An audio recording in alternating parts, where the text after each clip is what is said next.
लोकतंत्र समाप्त हो गया, तानाशाही शुरू हो गई। जो हमारे हिंदुस्तान को काट कर दूसरा हिस्सा बनाया गया था, हिंदुस्तान को काटकर जो पाकिस्तान बनाया गया था, लोग तो एक ही स्टॉक के थे, लेकिन पाकिस्तान में लोकतंत्र जिंदा नहीं रह सका। हिंदुस्तान में 75 सालों के बावजूद भी लोकतंत्र जिंदा है। सरकार बदलती है तो स्मूथली ट्रांसफॉर्मेशन हो जाती है, सरकार बदलती है तो उसके लेकर कोई हड़कंप नहीं मचता। लेकिन जो दूसरे देश आजाद हुए हिंदुस्तान के बाद, वहां डेमोक्रेसी सुरक्षित नहीं रह सकी। उसका एक ही कारण था कि वहां जो पावर थी वो वहां के लोगों को नहीं दी गई, और हिंदुस्तान में जो पावर दी गई जहां के लोगों को दी गई है। एक और बात ध्यान में रखिए, खासकर मैं स्टूडेंट से कहना चाहूंगा, ये जो डेमोक्रेसी है, ये जो लोकतंत्र है, ये हमें किसी से मिला नहीं है, ये हमने किसी से उधार नहीं लिया है। हिंदुस्तान के लोगों की रगों में डेमोक्रेसी है, लोकतंत्र है। आप पूछेंगे भाई लोकतंत्र का अर्थ क्या है? लोकतंत्र रगों में है, इसका अर्थ क्या है? लोकतंत्र होता है जहां आम आदमी को सवाल पूछने की आजादी हो और उसका उत्तर मिले, वही लोकतंत्र है। गुरु नानक देव जी ने कहा है, जब लग रही दुनिया रहिए नानक, जब तक दुनिया कायम है तब तक क्या है? कुछ सुनिए कुछ कहिए। कुछ कहने और कुछ सुनने से लोकतंत्र पैदा होता है। यदि केवल मैं अपनी बात कहता रहूं, किसी की बात ना सुनूं, तो ये लोकतंत्र नहीं होगा। यदि कोई दूसरा सुनाता रहे, मुझे कहने का मौका ना मिले, तब भी ये लोकतंत्र नहीं होगा। ये लोकतंत्र की भावना कहां से आती है? गुरु नानक देव जी ने 400-500 साल पहले ये बात कही। हिंदुस्तान के खून में ये बात है। आपके हरियाणा में ही कुरुक्षेत्र में सबसे बड़ा महाभारत हुआ दुनिया का, और जब सेनाएं लड़ने के लिए तैयार थी, एक और कौरवों की सेना, दूसरी और पांडवों की सेना, और दुनिया के किसी दूसरे देश में लड़ाई होने के लिए तैयार होती, तो शायद उस वक्त प्रश्न पूछने की आजादी ना होती।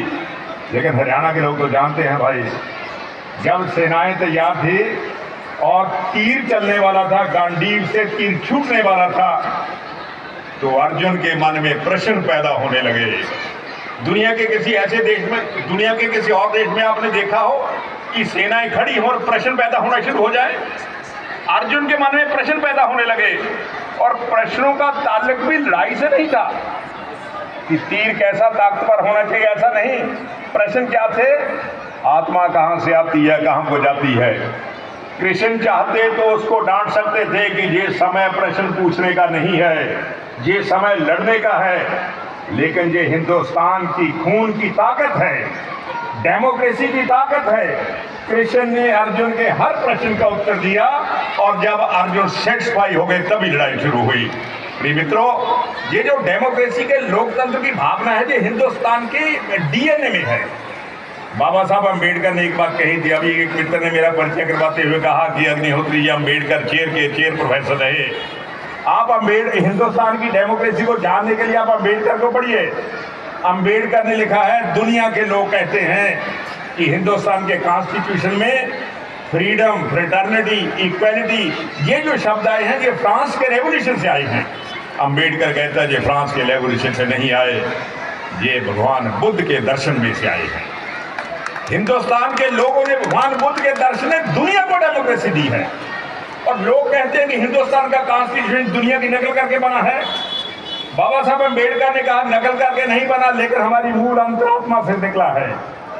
प्रिय मित्रों, मैं समझता हूं पिछले लगभग बहुत दशकों से हिंदुस्तान की सत्ता जिन लोगों के हाथ में आ गई थी, उन्होंने फ्रांस की क्रांति का पीछा किया, अम्बेडकर का पीछा नहीं किया। उन्होंने भगवान बुद्ध का पीछा नहीं किया, उन्होंने राम का पीछा नहीं किया, उन्होंने हिंदुस्तान की सिविलाइजेशन का पीछा नहीं किया। वो हिंदुस्तान की सिविलाइजेशन को जैसा अंग्रेज पढ़ा रहे थे वैसे पढ़ने की कोशिश की। मैं आपसे एक बार शेयर करना चाहता हूँ, खास करके जो कॉलेज के जो स्टूडेंट्स हैं, जो सामने भी खड़े हैं, मैं उनसे एक बार शेयर करना चाहता हूँ। अंग्रेजों ने हिंदुस्तान के लोगों को बांटने के लिए बाहर से आए ये थ्योरी प्रोपेगेट की। इसका उत्तर किसने दिया कि बाहर से नहीं आए? इसका उत्तर बाबा साहब अम्बेडकर ने दिया। 1921 में जब लोग अंग्रेजों ने कहा आर्य बाहर से आए और जहां के लोगों पर कब्जा किया, एक व्यक्ति जिसने खड़े होकर कहा कि आर्य बाहर से नहीं आए, वो यहीं के रहने वाले थे, वो बाबा साहब अम्बेडकर थे। उन्होंने एक छोटी सी किताब लिखी, हूवर शूद्रास, उसमें उन्होंने लिखा कि आर्य बाहर से नहीं आए। This is most mysterious political propaganda जो अंग्रेज ताकत ने शुरू किया था हिंदुस्तान को बांटने के लिए। प्रिय मित्रों, जो अम्बेडकर ने कहा था वो हरियाणा ने सिद्ध करके दिखा दिया। आपके जहां नजदीकी राखी गढ़ी का नाम आपने सुना होगा। राखी गढ़ी में 10,000 साल पुराना इतिहास दबा हुआ है। राखी गढ़ी में जो खुदाई हो रही है उससे सिद्ध होता है कि 10,000 सालों से इन कंटिन्यूटी हमारी सभ्यता चली हुई है। और राखी गढ़ी के जो कंकाल मिले हैं, उन कंकालों से पता चलता है कि जहां कोई बाहर से नहीं आया, सब यहीं के रहने वाले थे।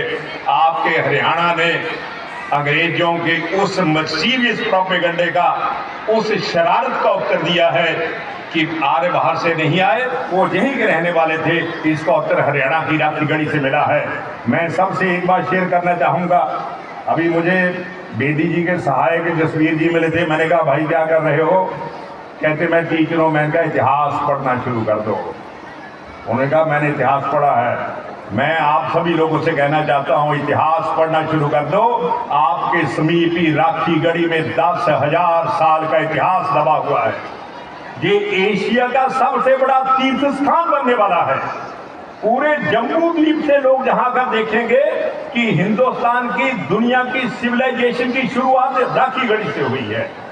आपका सौभाग्य है कि आप उस इलाके के रहने वाले हो। प्रिय मित्रों, मैं आप सबको बधाई देना चाहता हूं कि पिछले कुछ दशकों से देश में परिवर्तन हुआ है। देश के शासकों ने, देश के विद्वानों ने हिंदुस्तान के मूल से जुड़ना शुरू किया है। और हिंदुस्तान में मूल से जुड़ने के कारण ही हम अपने पुराने सिंबल्स को, प्रतीकों को जिंदा कर रहे हैं। मैं समझता हूँ कि हमारा और भी सौभाग्य है कि हरियाणा को नायब सिंह सैनी जैसे मुख्यमंत्री मिले हैं जो जनता के बीच में से निकले हैं, जनता की भाषा बोलते हैं, जनता के दुख दर्द को समझते हैं। और मुझे लगता है कि उनके नेतृत्व में राखी गढ़ी का एक प्रकार से ये जम्मू द्वीप का बड़ा तीर्थ स्थल विकसित होगा। एक बात मैं और आपसे शेयर करना चाहता हूँ, खास करके कॉलेज के जो विद्यार्थी हैं भाई, उनसे शेयर करना चाहता हूँ। जीवन में जब कभी निराशा आए, निराशाएं आती रहती हैं, कई बार बड़े संकट आ जाते हैं, ये होता है वो होता है, तो आदमी निराश होता है, आगे बढ़ने की कोशिश करता है, फिर गिर पड़ता है, 2-3 बार गिरता है तो निराश हो जाता है। जब जीवन में निराशा आए तो प्रेरणा के लिए आप जहां के एसडीएम दलजीत जी को देख लीजिए। दलजीत जी ने, मैं इनको पंचकूला में मिला था बहुत समय पहले, तो अब दूसरी बार मिला। इन्होंने जीवन में जिन परिस्थितियों में संघर्षों से लड़ना सीखा है, वो हमारे हर विद्यार्थी को, हर युवक को सीखना चाहिए। क्योंकि आज की जो परिस्थितियाँ, उसमें निराशा बहुत आती रहती है।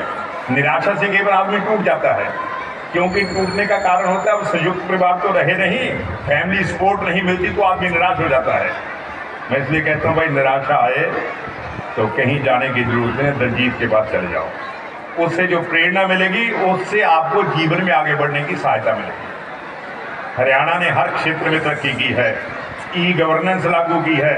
ई गवर्नेंस से बहुत करप्शन से छुटकारा मिला है। लेकिन आप समझिए, पहले करप्शन को दिमाग से निकालना पड़ेगा। ई गवर्नेंस ने बहुत बड़ा काम किया है। अब मुझे कई लोग मिलते रहते हैं। मैं हिमाचल प्रदेश सेंट्रल यूनिवर्सिटी में वाइस चांसलर था, 6 साल रहा। कई बार कर्मचारी आते थे, मैं कहा भाई ई गवर्नेंस से क्या लाभ हुआ है? कहते डॉक्टर साहब और तो लाभ जो हुआ नहीं हुआ पता नहीं, लेकिन ये जो करप्शन बड़ा मामला था वो थोड़ा ढीला पड़ता जा रहा है। मैंने कहा कैसे ढीला पड़ता जा रहा है? कहते पहले मान लो हमने रखा था कि एप्लीकेशन की लास्ट डेट इतनी है, तो कोई उसके बाद भी आ गया तो 200 रुपये लेकर तो उसकी एप्लीकेशन भी दाखिल कर ली पुरानी डेट में। अब जो पुरानी डेट बड़ा मामला खत्म होता जा रहा है, ऑनलाइन हो गया है। एक बार पोर्टल बंद हुआ तो पुरानी डेट वाला मामला खत्म हो गया है। और सबसे बड़ी बात जो हरियाणा ने की, मैं हिमाचल प्रदेश में भी कहता रहता हूँ कि हमें हरियाणा को फॉलो करना चाहिए। मेरिट पर नौकरी देने का प्रावधान शायद हिंदुस्तान में पहली बार हरियाणा में ही हुआ है। ये जो पीछे से, दाएं से, बाएं से, खिड़कियों से, इधर से, रोशनदानों से घुसने का पैटर्न था, वो बंद हो गया है। शायद हरियाणा में पहली बार जिसने कभी जिंदगी में सोचा ही नहीं था कि नौकरी मिल जाएगी, उसके घर भी जब नौकरी की चिट्ठी मिली तो उसको सरकार पर विश्वास हो गया। सिस्टम पर विश्वास होना बहुत बड़ी चीज है। यदि सिस्टम पर से विश्वास उठ जाए तो लोग रिवोल्ट कर देते हैं। इसलिए सिस्टम पर विश्वास कैसे रहे कि सिस्टम अपना काम ठीक करे। हरियाणा में मेरिट पर जो नौकरियां हुई है, मैं तो हिमाचल को भी कहता हूं कि भाई आप उनको देखो, उनके उदाहरण को लागू करो। हरियाणा में विद्यार्थियों के लिए, युवाओं के लिए, महिलाओं के लिए, किसानों के लिए जो काम हुआ है वो देश के अन्य राज्यों के लिए भी उदाहरणीय है।